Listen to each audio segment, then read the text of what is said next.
Welcome to Prep Plus. We got week 3, episode 4, man. I'm BT. Smart G. T-Downs. You already know, man. So again, as always, man, we appreciate all the love that we're getting on the shows. Man, this is turning into something that I didn't even imagine it to be, man. It's been fun. But with that said, man, we're going to get into the week 2 recap because it was a hell of a week 2. A lot of things happened. Coach Mark G, man, what did you think?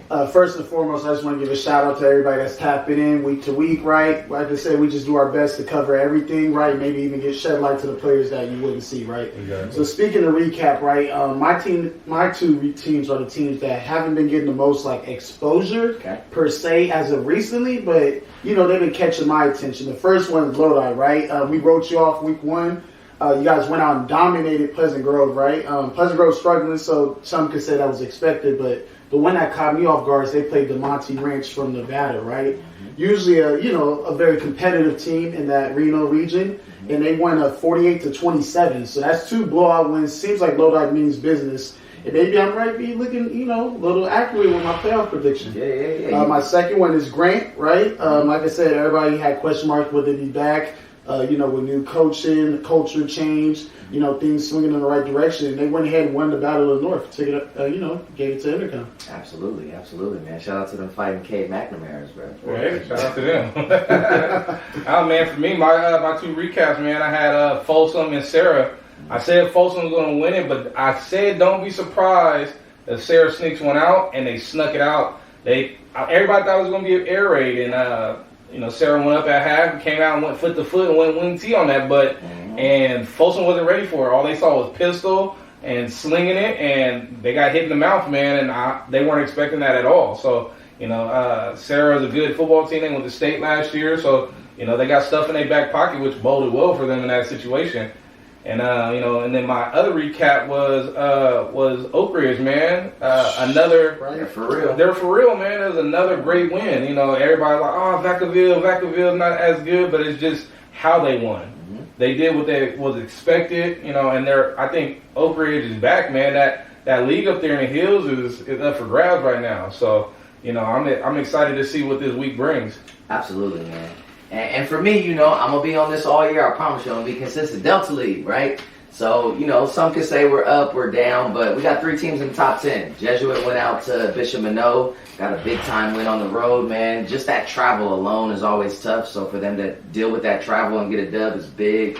Elk Grove obviously made a statement against Antelope. I still think Antelope is a really good team, but, man, to go out there and dominate that game the way that Elk Grove did, they definitely made sure that they made a statement there. And then obviously Sheldon.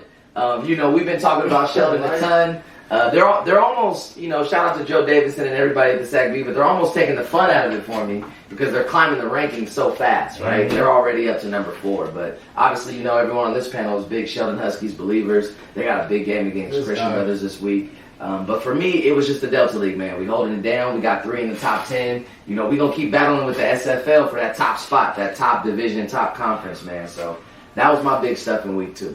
So we got top performers, man, for this week. Coach Mark G, who you got, man? It was a very tough week, a lot of great performances, but, I'm going to have to lead off with down in Vista, Lago, right?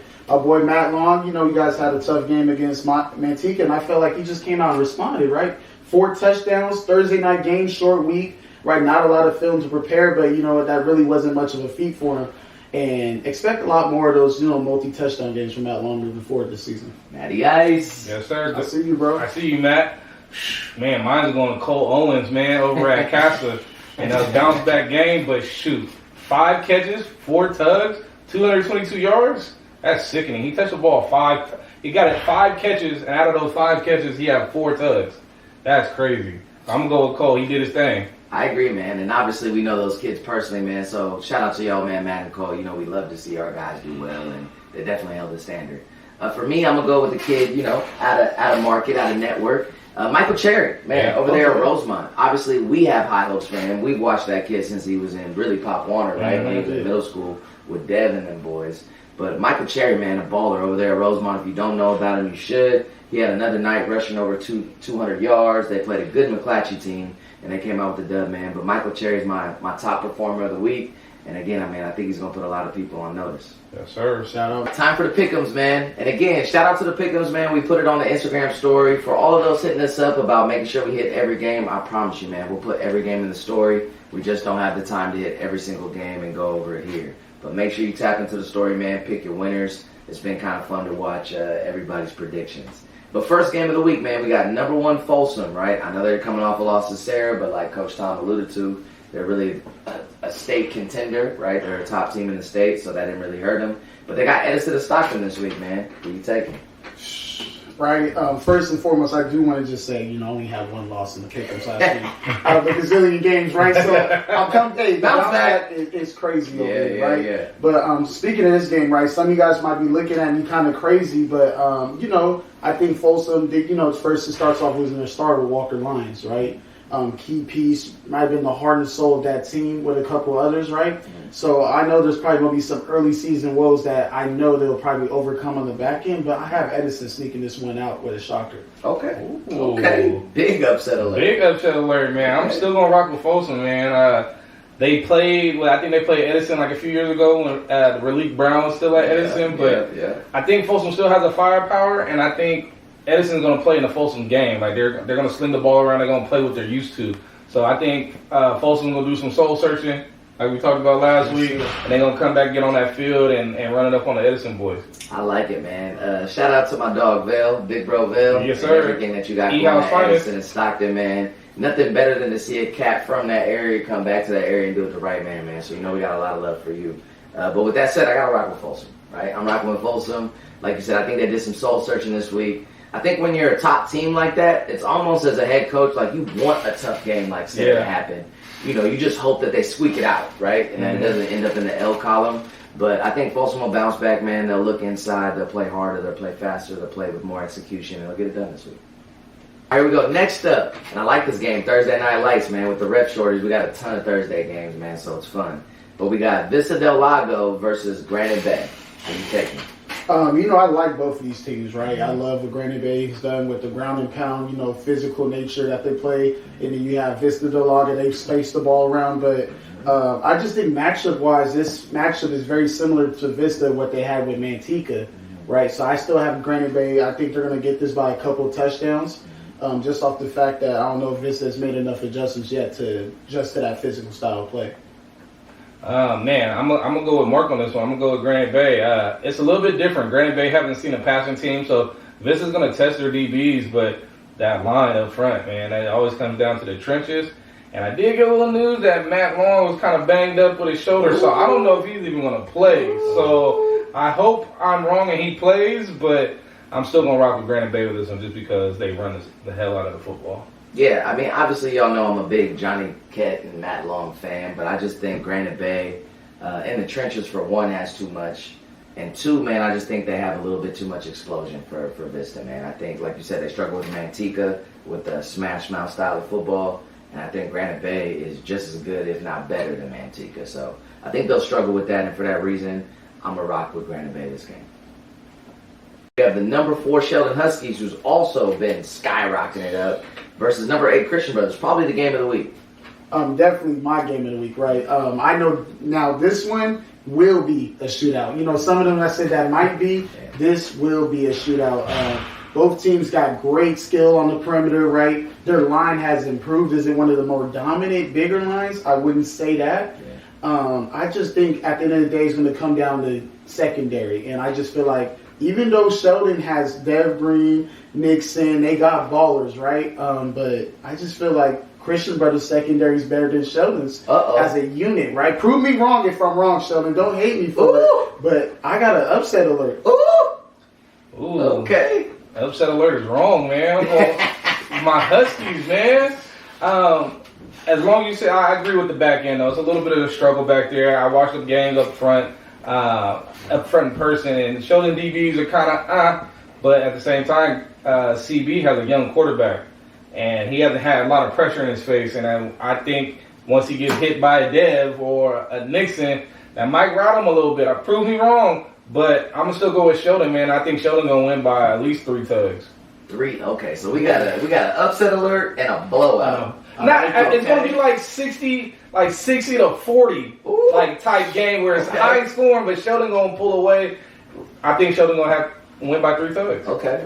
So obviously, everyone knows I got a lot of love for Christian Brothers, right? Betancourt is our dude. Yep. Shout out to Cody, that's my dog. Shout out to Larry, that's my dog. EB3. Shout out to Dev, that's my dog, man. Got a lot of love for everybody over there at Christian Brothers, man.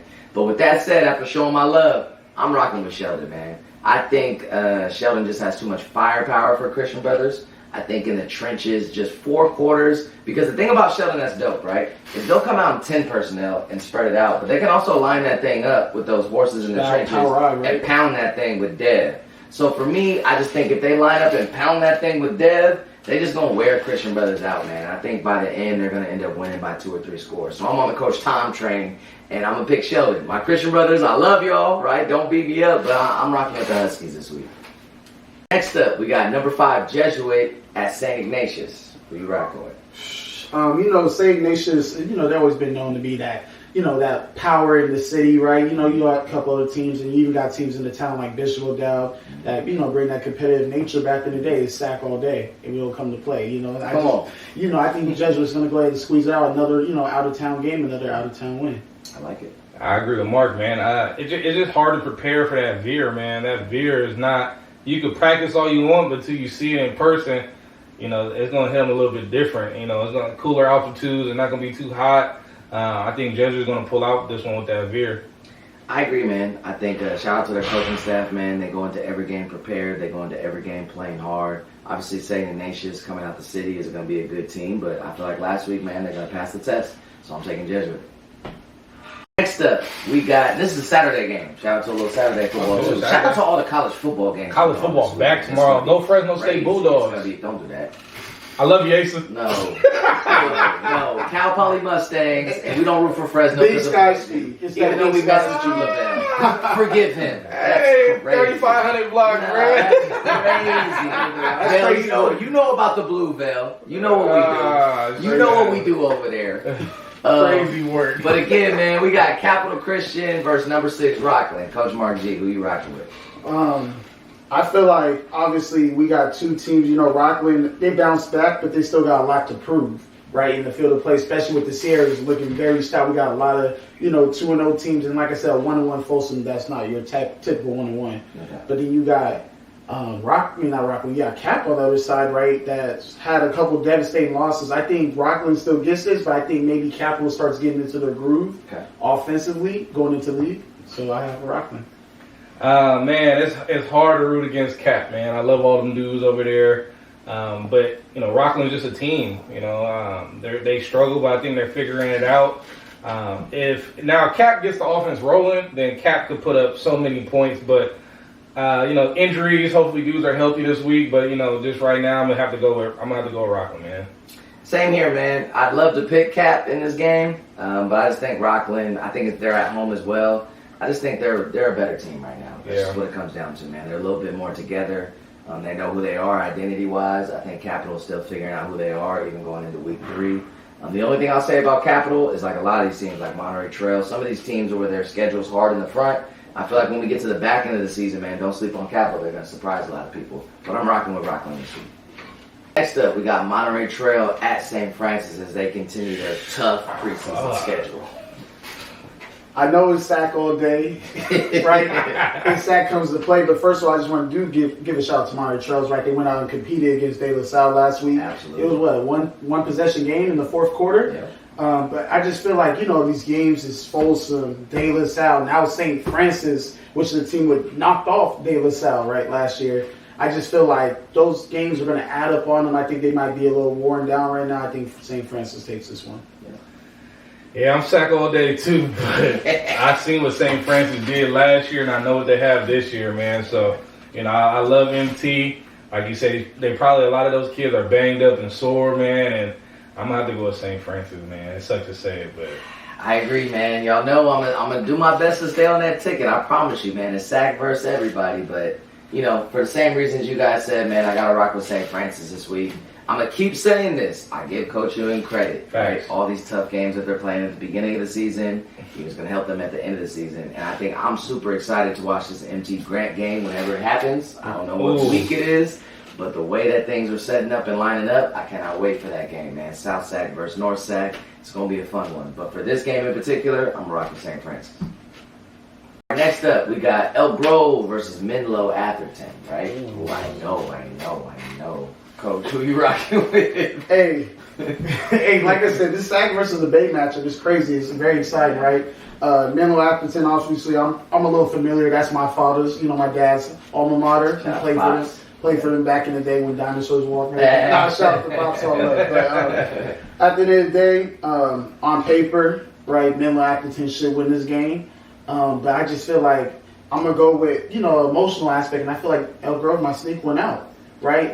But definitely, like I said, they got balls over there, Jerry on Dickey. You're looking at me crazy right now, but it's all good. I just feel like Elk Grove might squeeze one out.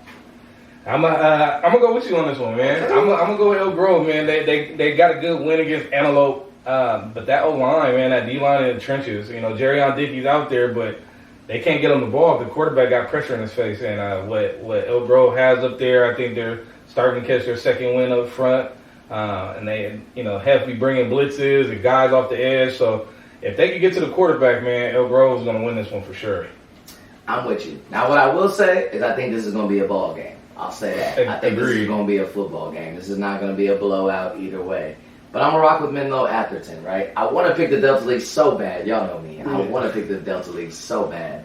I don't like Elk Grove. Let's start there, though. I'm a Franklin kid, so let's not act like I like Elk Grove. I'm just rooting for them because they're in the Delta League.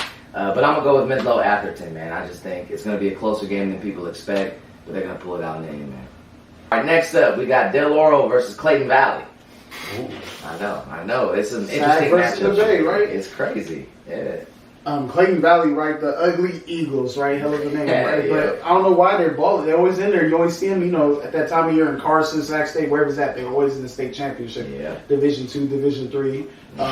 I have Del Oro go ahead and take one to them too, right? I just feel like Del Oro is very stout. They're very polished this year. Like I said, they proved us wrong week 1 against Intercom, and they doubled down on it last week. I agree. Ooh, for me, it's a toss-up right now, man. I'm gonna keep it, Sacramento greater area with Del Oro.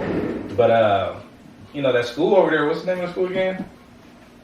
Clayton Valley? Yeah. They just got a running back. Y'all didn't know about that, huh? The running back from Bishop Gorman that just committed to Tennessee. I did not know He that. transferred back. He's originally from Pitt. Okay. And he went to Bishop Gorman, and now he's back at Clayton Valley. I don't know if he's playing. And he's playing. Okay. I'm pretty sure he's playing. Oh, wow. I don't see why he had to sit out. He moved from Vegas back to Cali. So if he's playing, it might be a handful for Del Oro. But I'm going to go with Del Oro just because it's Sacramento versus everybody. No doubt. So here's my thing. For the Del Oro boys, that was on us. I need y'all to come through for us this week. Come through. Come through for us this week. We believe in you. We rocking with you. It's the Greater Sac versus everybody. It's a tough game. I believe it's on the road. Come through for us, bro. I'm going to rock with y'all, the Golden Eagles. Let's go. Right? So y'all come through. I'm going to rock with Del Oro. Next up, we got Placer versus Silver Creek. You can't stop the rain. But no, definitely Placer's I think they're going to make it rain on 105-degree weekend on Silver Creek. Like I said, no disrespect to Silver Creek, but Placer's looking very strong. They're looking very big. And, they got some balls over there, so I got Placer in the blowout. I agree. I got Placer in the blowout. I got Placer, man. They're a good football team, man. That young bull over there toting that rock. That old line, man, that offense is hard to stop right now. And if you don't have big boys up front, you can't do nothing about it. So I'm going to go with Placer. Placer gets it done. That's all I got. Placer. Next up, we got Whitney versus Clovis. It's another one, right? Hey, first of all, shout out to Sacramento. We taking all these out of town games, right? We're taking all the fades. Yes. We want it all. Yes. And I'm a big fan. I've always been a big fan of if you can get some out of town non-conference games, just off the fact that Sacramento's been overlooked for the past, I'll say, 5-6 years, right? We've been overlooked. So let's play these out of town teams. Let's punch in the mouth, let them know what time it is. And I think Whitney's going to go ahead and do that. I know they lost the previous year to Central and a couple other Fresno teams, so they got to go ahead and bounce back. I think Clovis is the matchup that best suits Whitney. I'm going to go with Whitney, man. Whitney's been proving me wrong. Shout out to Dede for FaceTiming me after I doubted him against Antelope. But I think Whitney's coming along, man. Like I said, they got 2 quarterbacks over there that can get it done. And I think they're going to play this Clovis team and get it done, man. Shout out to Whitney. Same thing I said about the Delaware boys, I'm going to say about the Whitney boys right now. Y'all was on my head for going against y'all. I'm rocking with y'all this week. Don't y'all let me down. Y'all better go out there and handle business, man. I believe in you, but I'm going to go with them Whitney Wildcats. Shout out to my dog, Nick Tiny. Nick, you know, I'm a big Nick fan. I'm a Nicky T fan forever, man. Shout out to you at Chapman. Doing your thing, bruh. Miss you and your family. Big Nick fan, man. Big shout out to Nick. Shout out to Austin, too, man. I see you over there at Sierra. You select original, You right? already know. Nick Tiny, bruh. Put some respect on his name. Respect it. But I'm going to rock with them Whitney Wildcats, man. And y'all better come through this week.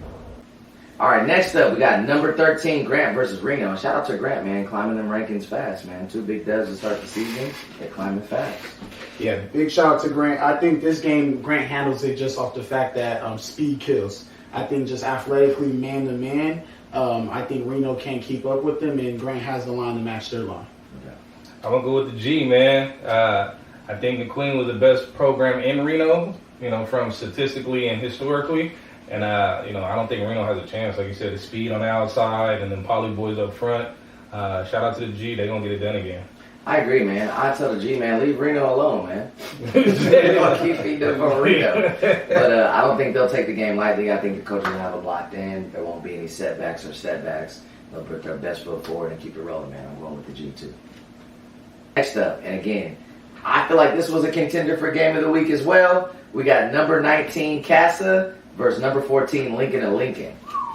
This is going to be probably one of Casa's tougher battles, right? Lincoln and Lincoln, very solid team. Shout out to the Zebras over there, right, doing your thing up there in the Northeast. I have an upset alert. Ooh. I think, you know, Casa, they had, you know, they took a tough loss, right? And even to a very physical and very dominant Placer team, you know, it came down to the last second, couple mistakes, game swings the other way. I think, you know, now week 3, they probably went ahead and addressed some of those issues. And I think they go ahead and they handle it against a very good Lincoln team. I'm going to go with Casa, man, because like you said, they bounced back. They bounced back really well. And, you know, they're going to start zeroing in on Cole Owens, man. But they got another weapon over there, man, and Elijah Huddle. And he was quiet last week, had one tug. He wasn't proud of that game. So if they double over there, they double Cole, you know, Elijah's going to take off. So I'm going to go with Casa on this one. Yeah, I agree. I'm rocking with Casa too. I think the difference between this matchup and when they play Placer is styles, right? And I know Lincoln is a little bit more ground and pound than they've been traditionally, right? They're traditionally used to be more of a spread team with the quarterbacks always throwing the ball around. They're a little bit more ground and pound now.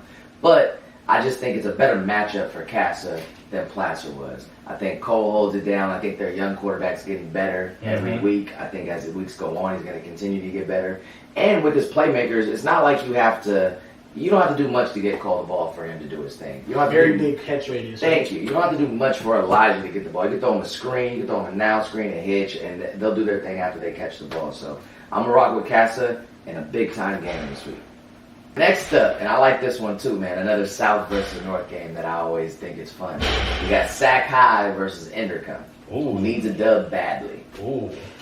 You know, I've been a big fan of Sac High all year, but I just don't see Intercom allowing themselves to go 1-3. Okay. Right? You know, I just feel like if they're 1-1, maybe Sac High gets this game. That sounds crazy, but, you know, once you get to that time where, you know, it's really nut check time where you figure out, hey, the season could swing this way or that way, I don't see Intercom allowing themselves to go 0-3 at any point in time.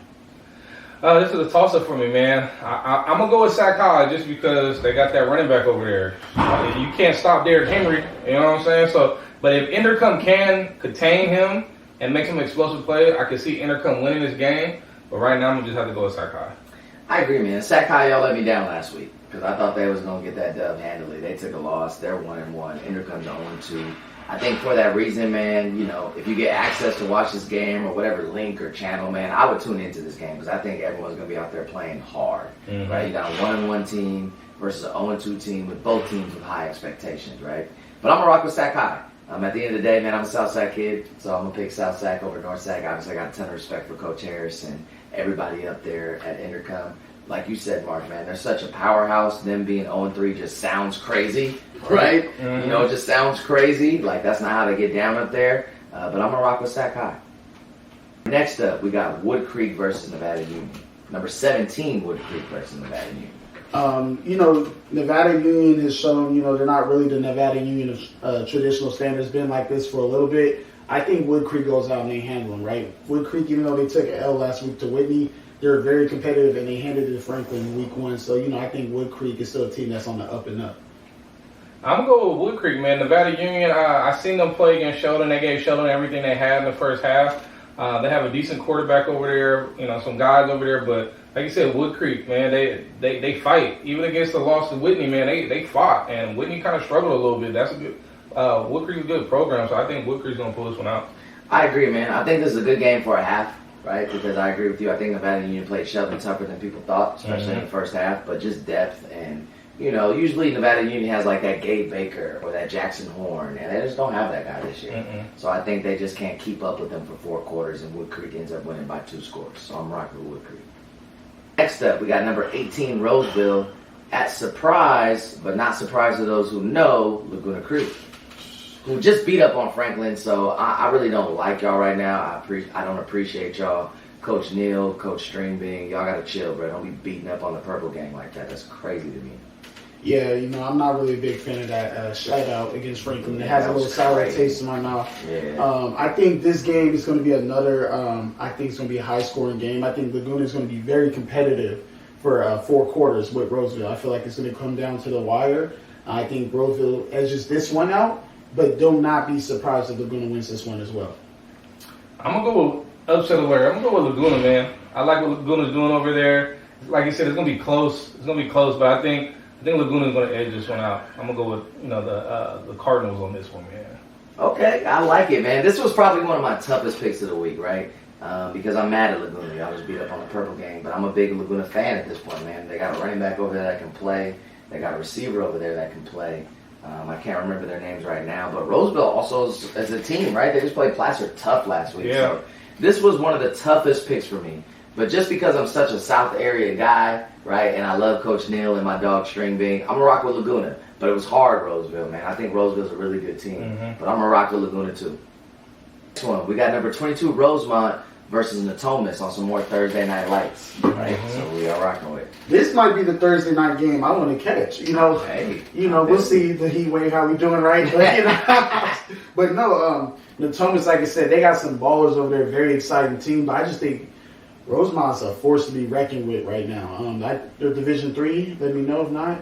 I'm not sure. I don't want to say it wrong. Okay, I'm gonna keep it quiet. But like I said, in their division right now, Rosemont is a force to be reckoned with. I think this game, Rosemont takes it by a couple touchdowns, but Natomas is definitely going to hold their own in the first half. I'm going to go with Rosemont too, man. Running behind Michael Cherry, man. They got some athletes at the receiver as well, but I just think Natomas is just too young right now. They're an exciting team to watch. They have talented athletes, but Natomas is on the rise, man. They got some guys over there that can play, but I don't know if they're ready for a solid Rosemont team that's been there, done that. You know, so I'm going to go with Rosemont. I agree, man. Like we talked about in the very first episode in terms of Rosemont's like big-time goals. I just think that they're on a mission, right?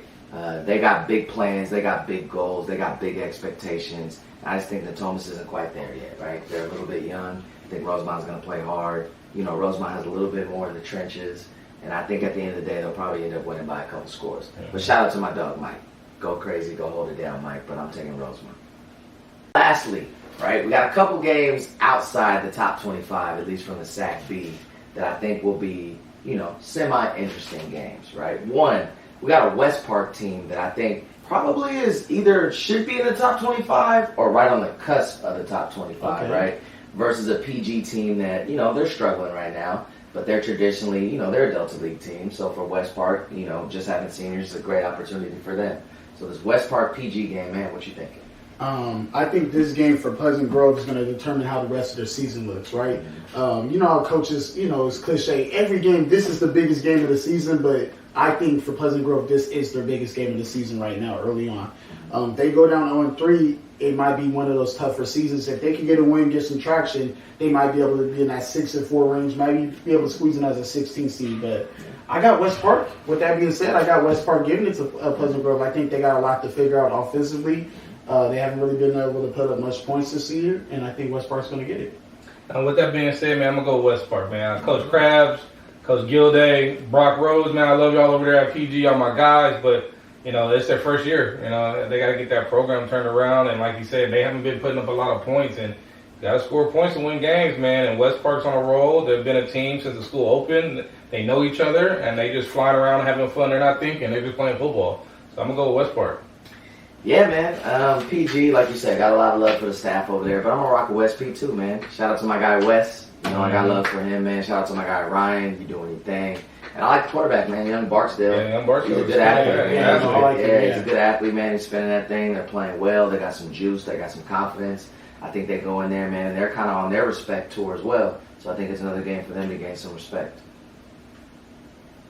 All right, here we go. Last game outside the top 25 that we want to highlight, right? We got Manteca versus CO, right? Obviously, CO struggled week 1 versus Oak Ridge, bounced back a little bit versus Pittman.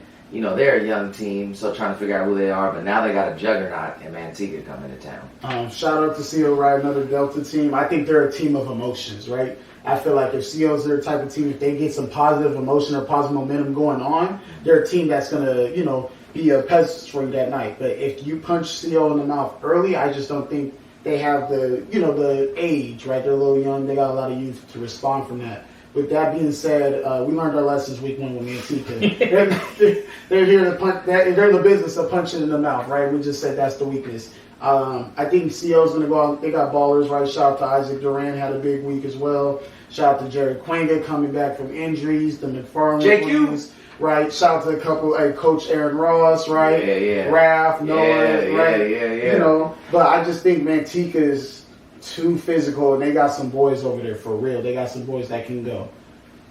Man, I'm about to piggyback off of Mark, man. I love you, CO boys. You know, it's family over there, but, you know, Manteca is a juggernaut, like Coach B said, man, and just they're in the business of punching people in the mouth and snatching change.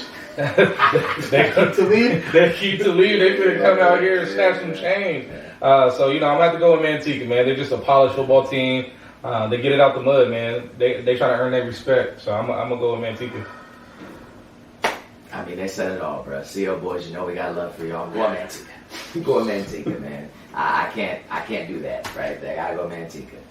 Man, that's it for this week's episode of Preps Plus, episode 4, week 3. As always, man, we want to show a lot of love to y'all. We appreciate y'all. We'll always finish with just something wrapping up, Coach, that you want to make sure we hit on in terms of going into this week that you're looking for. But as always, man, like I said, all the comments, all the love, we're going to continue to show our gratitude to you guys really tapping in with us and showing love. We do the best we can. We got a lot of love for our city. We're just trying to highlight it. You know, things just, you know, kind of look forward into this week. Coach B loves the South. That's what we learned. You know, he's going to ride for y'all. You know, it's sack all day. We don't come to play. But with that being said, like I said, look out for Lodi once again. Grant, let's see if they can go ahead and keep the momentum going. And let's see how Folsom bounces back. I think that's the main thing. Let's see if they can go ahead and take care of business in Edison. Like I said, I know I got Edison on the upset, but if they can prove me wrong, I think Folsom should be fine for the rest of the season.